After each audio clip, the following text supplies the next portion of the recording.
पहला प्यार। एक लड़का करीब 19 साल का था। उसका नाम सौरभ था। बहुत ही ज़्यादा चंचल, थोड़ा होशियार, पढ़ने लिखने में माहिर लड़का था। वह अपनी पढ़ाई गांव से दूर रहकर एक शहर में करता था। सौरभ के कॉलेज में गर्मियों और होली के त्योहार के कारण छुट्टी होने वाली थी। वह कोलकाता शहर से अपना गांव झारखंड के रांची जिला में जाने वाला था। सौरभ का घर रांची जिले में स्थित था।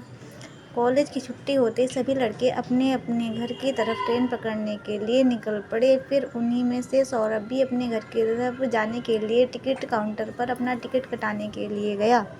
जैसे ही टिकट काउंटर पर गया, वहाँ बहुत ज़्यादा भीड़ थी, लेकिन दूसरी तरफ दूसरे काउंटर पर लेडीज़ की भीड़ भी लगी हुई थी। ट्रेन बहुत जल्दी ही आने वाली, जिस कारण सौरभ को जल्द टिकट लेने की जल्दी थी। वह जब टिकट काउंटर पर गया तो बहुत ज़्यादा भीड़ होने के कारण बहुत ही पीछे लग गया लाइन में। सौरभ को लगा कि अब टिकट मिलना मुश्किल ही नहीं, नामुमकिन है।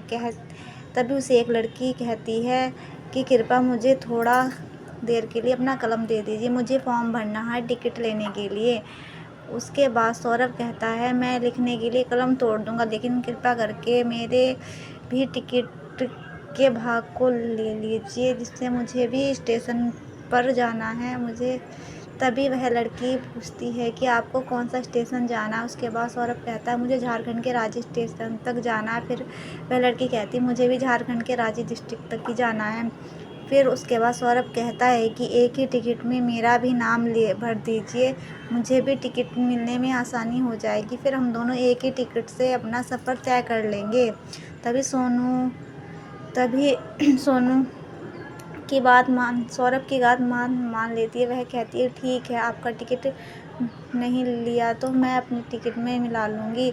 सौरभ पैसे निकाल कर उस लड़की को टिकट के लिए देता है। हम दोनों आदमी टिकट लेकर दौड़े ट्रेन के पास आता है। जैसे ट्रेन में दोनों चढ़ते, ट्रेन का इंजन चालू हो जाता है। दोनों ट्रेन में सफ़र चढ़कर चैन की सांस लेते हैं और एक दूसरे के आमने सामने वाली सीट पर बैठ जाते हैं। हावड़ा स्टेशन से रांची स्टेशन तक जाने में करीब 8 से 9 घंटे लगते हैं। वह भी सफ़र रात का सफ़र था। वह ट्रेन में चलते हुए दोनों बातचीत करने के लिए दोनों को मौका मिल गया। दोनों अपनी अपनी सीट पर बैठकर एक दूसरे से बातचीत करना शुरू कर देती। गाड़ी चलते ही थोड़ी देर होने के बाद लड़की कहती है, मुझे खाना खाना है, मुझे भूख लगी है।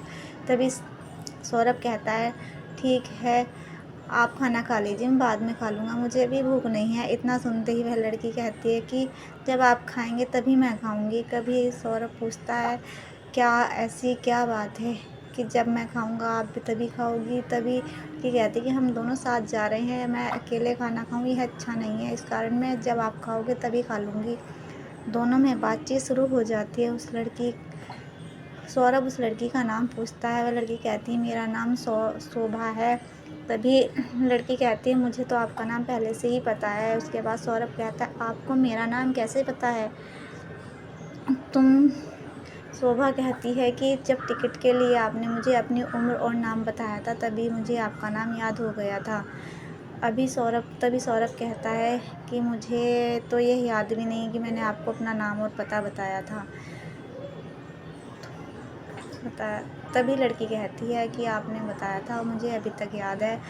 रात बहुत ज़्यादा हो गई है। दोनों अपनी अपनी सीट पर सो जाते हैं। 3 बजे दोनों की नींद टूटती है दोनों का। उसके बाद अपना अपना बोतल सामान लेते हैं और फिर दोनों बातचीत शुरू कर देते हैं। ऐसी बात करते करते ही 6 बज जाते हैं। दोनों ट्रेन से अपने गंतव्य स्टेशन पर पहुंच जाते हैं। दोनों सोचते हैं कि हम एक दूसरे से अलग होना है। सौरभ को वह लड़की बहुत पसंद आ जाती है। शोभा को भी सौरभ बहुत ज़्यादा पसंद आता है, लेकिन दोनों बिना कुछ कहे एक दूसरे से दूर जाने के लिए तैयार हो जाते। जैसे ही ट्रेन रुक जाती है, लड़की शोभा और सौरभ अपना अपना सामान उठाते हैं और घर की तरफ चलते हैं। जैसे ही सौरभ और शोभा दोनों अपना अपना घर पहुंचते हैं, कुछ देर बाद ही सौरभ के मोबाइल पर कॉल आता है। सौरभ मोबाइल से कॉल रिसीव करता है और कहता है कि आप कौन बोल रहे हैं। आवाज़ आती है कि मैं शोभा बोल रही हूँ। यह सुनकर सौरभ का मन विचलित हो जाता है और खुशी के मारे इधर उधर घूमने लगता है, क्योंकि सौरभ को सौरभ को उसकी कॉल देखकर बहुत खुशी मिली। तभी मोबाइल पर कहती है, आपने अपने घर पहुंच गए? तभी सौरभ कहता है, हाँ मैं 1 घंटा पहले ही पहुंच चुका हूँ। उसके बाद सौरभ शोभा से पूछता है कि आप अपने घर पहुंच गए? तभी शोभा कहती है, हाँ मैं भी 1 घंटे पहले ही पहुंची थी। मुझे नहाने और फ्रेश होने में टाइम लग गया, इसलिए 1 घंटे बाद ही फ़ोन कर रही हूँ। अब दोनों में खूब अच्छी तरह से बातचीत होने लगी। दोनों मिलकर एक दिन रात भर मिलकर बातें करते रहते और दोनों एक दूसरे की काफ़ी ज़्यादा मित्रता हो गई और एक दूसरे से प्यार होने लगा था। एक दूसरे से मिलने के लिए एक दिन जरा से स्टेशन पर बुलाया और बाजू में पार्क था, वहीं पर दोनों मिलने का समय फिक्स किया। फिर दोनों बातचीत करते हुए दोनों एक दूसरे को समझते हैं तथा एक दूसरे से प्यार अथवा किस करते हैं। उसके बाद दोनों अपनी शादी के लिए अपने अपने घर वालों को कहते हैं। घर वाले दोनों की बातचीत करते हैं और शादी के लिए राज़ी हो जाते हैं। यह सुनकर शोभा के मन में दोनों के मन में खुशी का ठिकाना नहीं रहता। उसके कुछ दिनों बाद ही उन दोनों की शादी हो जाती है। एक दूसरे के साथ बहुत ज़्यादा खुश रहते हैं। दोनों का रिश्ता बहुत ज़्यादा बेहतरीन और बेहतर ढंग से निभाया जा रहा है, क्योंकि दोनों एक दूसरे बेहद ज़्यादा प्यार करते थे।